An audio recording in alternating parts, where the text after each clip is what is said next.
Imposter Syndrome. Oh, the irony of it all.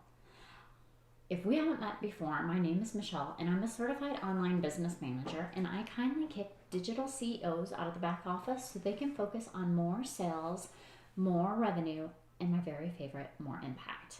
So today, we are talking about imposter syndrome, and oh, the irony of it all, because I experienced this today before I was recording this video for you.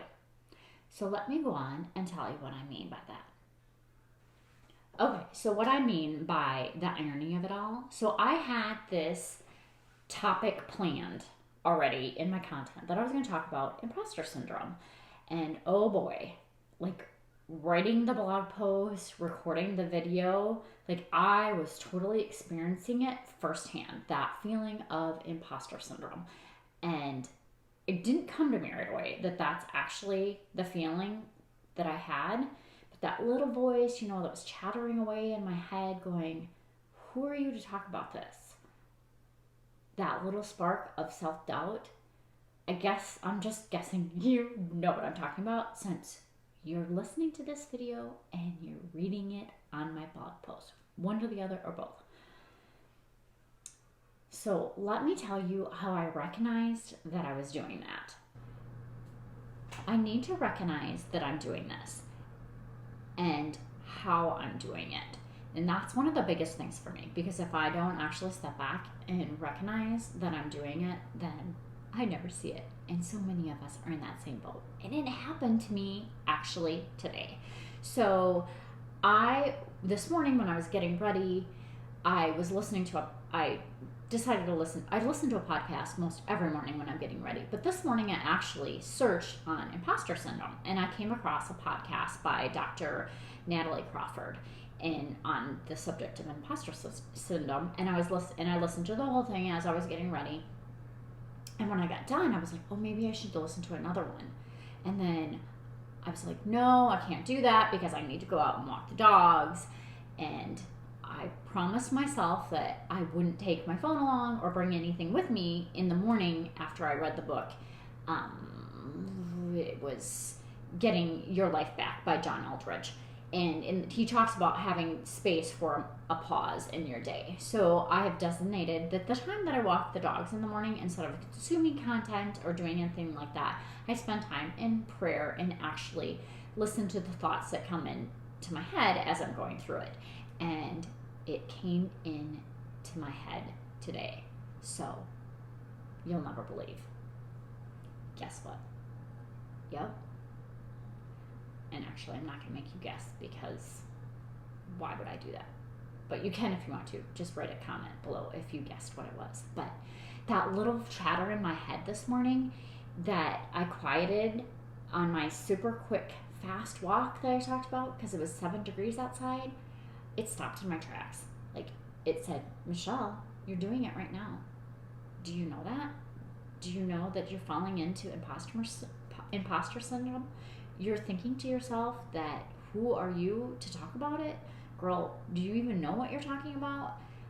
And I can tell you from my own experience, I do. I know enough for someone.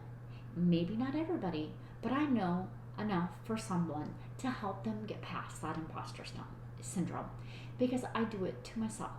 I'm doing it now, and I do it other times. But it's just that matter of thanking myself, thank you for trying to keep me safe, Michele. It's time to move on and give myself grace. And I have to tell myself that's not true. Those things, those little chatters that are coming up in my head, that little voice, I have to tell her, yeah, thank you, but no, that's not true. It's not. I do know enough. I do know enough to talk about imposter syndrome because I experienced for myself firsthand. And I've given myself the ability and the tools to get over that and to move on and to figure out ways that I can actually do the thing. It's in those moments that I know that I have the choice to do it, to push myself and to move forward instead of holding myself back. And it's in those little moments where I truly am proud of this myself and the things that I'm accomplishing, because I'm letting all that chatter get pushed aside so that I can take my imperfect action and I can hold true to my business mantra this year. And I know you know it if you've been here any amount of time, but if you haven't, let me tell you, business is easy when I take messy, imperfect action. Because when I plan it out, it feels hard and too much, because then I get myself caught in over planning, because let's face it, planning is so much fun. But I can't do that all the time. I need to actually take action on my plans in order to be successful. And I know I can speak on this from my own mindset blocks, because girl, in my head, she's saying all the time all the things that I may not think I'm good enough to do. But I stop myself and I thank her and say, that's not true. That's not true. I am good enough. That's not true. I can speak on these topics from the place that I'm at right now. That's not true. I can do it. It's okay to talk back to yourself. I mean, do it. Like when that chatter starts, all you have to do is talk back to yourself and let them know, let yourself know, because that's who you're talking to, that it's okay. Like, it's okay to have those feelings and to have those thoughts, but they're not true. And you are stronger than those, and you're able to move on and change your mindset because you know that you want to accomplish your goals and you want to get things done. So I'm going to stand on my soapbox here for just a second. I promise it's just going to be a second. So change is hard. Sitting in your comfort zone and feeling safe and not wanting to actually step out of your box or that comfort zone, that's great, but it's not going to help you accomplish your dreams. It's not going to help you to be an example to somebody. It's not going to help you to be able to figure out how to get past those obstacles. It's not going to help you be able to think about the things that you're holding yourself back on. And it's hard. I mean, I know it's hard. I've been there. I do it. I deal with it every single day. I deal with that self-doubt and the belief that maybe it's not. But you know what? I know that somebody needs to hear this. And it may not be a lot of buddies. It may be one person.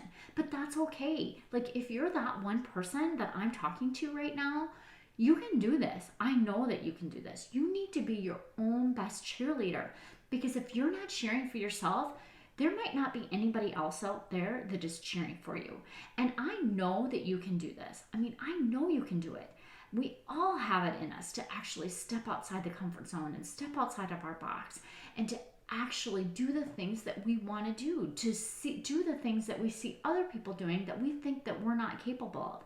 But you are capable of doing it. I know you're capable of doing it because we all have it inside of us. We just need to find it. We just need to uncover it. We need to be that cheerleader. And you know what? If you're not your own best cheerleader, let me be your cheerleader. I would be more than happy to do that for you. I can do that in a couple different ways. You can leave me a comment here. You can find me on Instagram and send me a DM. You can join my private community and the community with my Clarity Muse, and I can give you that support. I can be your cheerleader. I'd be so happy to do that for you because we all need that cheerleader until we're able to be a cheerleader for ourselves. It's okay. You can do this. I know you can. Now, let me just step off my soapbox now because I'm done. I promise. And I just want to leave you with this one quote right here. I just want to leave you with this quote today by C.S. Lewis. You cannot go back and change the beginning, but you can start right now and change the ending.